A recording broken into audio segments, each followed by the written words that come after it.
Vântul ne-a făcut să ne mutăm remorca pe partea cu acest conifer. Am mutat-o în speranța în care nu va mai împrinde așa tare vântul în port. Am împachetat și pavilionul și adăpostul de deasupra de cort, pentru că avem rafale de peste 55 de km la oră și făceau foarte urât.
Bună dimineața din campingul Malul Mării, unde vântul bate necontenit de 3 zile cu rafale de până la 60 de km la oră.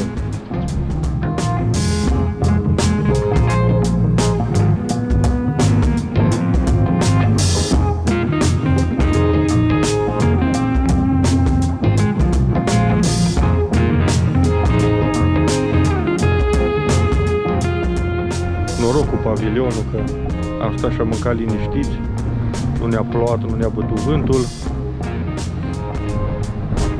dar cum ziceam, vremea se anunță